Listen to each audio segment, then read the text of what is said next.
మంత్రే ఒక అధికారికి ఉత్తరం రాసిన పరిస్థితి. ఇది ఏమైపోయిందంటే మొత్తం ఈ వాటాల పంచాయతీ కాంగ్రెస్ పార్టీకి ఉరితాడుగా మారింది.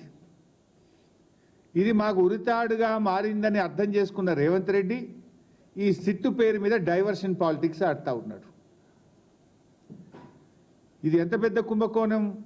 ఇది ఒక్క నైనీ బ్లాక్ కాదు, చాలా పెద్ద కుంభకోణం ఉంది దీని వెనుక. బామ్మర్ది సంతోషం కోసం రేవంత్ రెడ్డి గారు చేసిన ఈ కుంభకోణం ఈరోజు దేశవ్యాప్తంగా చర్చ జరుగుతూ ఉంది.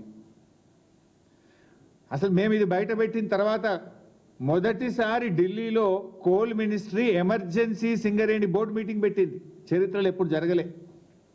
బీఆర్ఎస్ పార్టీ కుంభకోణాన్ని బయట పెడితే ఢిల్లీలో కోల్ మినిస్ట్రీలో ఎమర్జెన్సీ బోర్డు మీటింగ్ జరిగింది. ఇవాళ తెలంగాణ ప్రతిష్టకు మచ్చ వచ్చే పరిస్థితి వచ్చింది. తెలంగాణ అంటే ఒకప్పుడు పారదర్శకతకు, పనికి, నైతిక విలువలకు ఒక గొప్ప పేరుండే. కానీ రేవంత్ రెడ్డి చేసిన ఈ బొగ్గు స్కామ్ వల్ల తెలంగాణ ప్రతిష్టకు మసకబారే పరిస్థితి ఏర్పడ్డది. గతంలో మీ అందరికి గుర్తే ఉంది, యూపీఏ ప్రభుత్వంలో కూడా ఒక కోల్ స్కామ్ జరిగింది.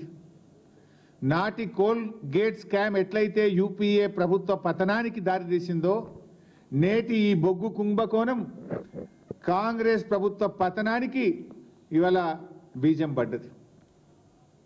నాటి యూపీఏ కోల్గేట్ స్కామ్ దాదాపు 1,80,000 కోట్ల స్కామ్ ఆ రోజు మొత్తం దేశాన్ని కుదిపింది. నాటి యూపీఏ కాంగ్రెస్ ప్రభుత్వ పతనానికి ఆ రోజు నాంది పడ్డది. నేటి ఈ బొగ్గు కుంభకోణం ఈ కాంగ్రెస్ పతనానికి తప్పదు. ఇది కాంగ్రెస్ పతనానికి ఇలా బీజం పడ్డది. ఈ గండం అర్థమైంది వాళ్ళకు. ఈ గండం గట్టెక్కేందుకే, ప్రజల దృష్టి మరల్చేందుకే బీజేపీతో కుమ్మక్కై రేవంత్ రెడ్డి ఈ సిట్ల డ్రామా ఆడుతూ ఉన్నాడు. ఈ డ్రామాలోనే భాగంగా మొన్న నాకు, నేడు కేటీఆర్ గారికి నోటీసులు ఇచ్చి ఇబ్బంది పెడతా ఉన్నాడు. ఆ రోజు నన్ను పిలిచినాడు. కేటీఆర్ గారు ఇదే తెలంగాణ భవన్లో ప్రెస్ మీట్ పెట్టి సృజన్ రెడ్డి భాగోతాన్ని ఆధారాలతో సహా బట్టబయలు చేసిండు. కథం తెల్లారి కేటీఆర్ గారికి నోటీస్. అంటే నీ బామ్మర్ది భాగవతం బయట పెడితే, నీ అవినీతి భాగవతం బయట పెడితే నోటీసేనా? నేను బయట పెడితే, నాకు పొద్దుగాల బయట పెడితే పొద్దుకి ఇచ్చినావు, కేటీఆర్ గారు పొద్దుకి పెడితే పొద్దుగాల నోటీస్ ఇచ్చినావు.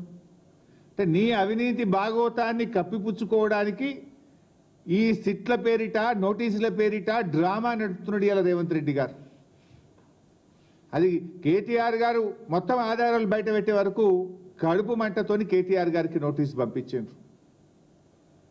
నీ సిట్టు, లట్టు, పొట్టులకు భయపడే వ్యక్తి కాదు కేటీఆర్ గారు.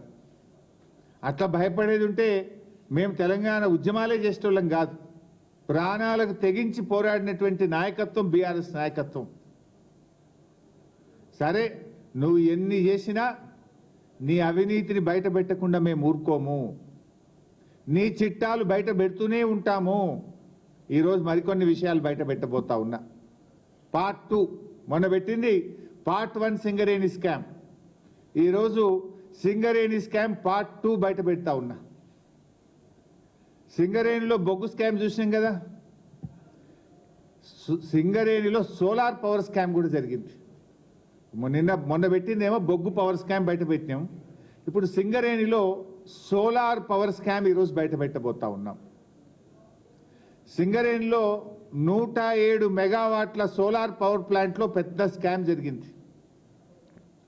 అవి 3 డిఫరెంట్ సైట్లు, 37 అంటే 30 మెగావాట్లు, అట్లా 3 డిఫరెంట్ సైట్లలో సోలార్ పవర్ ప్లాంట్ పెట్టేది ఉంటే తమ అనుయాయులకు కట్టబెట్టడానికి, పోటీ తగ్గించడానికి, ఎంఎస్ఎంఈ వాళ్ళు పాల్గొనకుండా ఉండడానికి 3 కలిపి 107 మెగావాట్లతో సింగిల్ టెండర్ పిలిచినారు.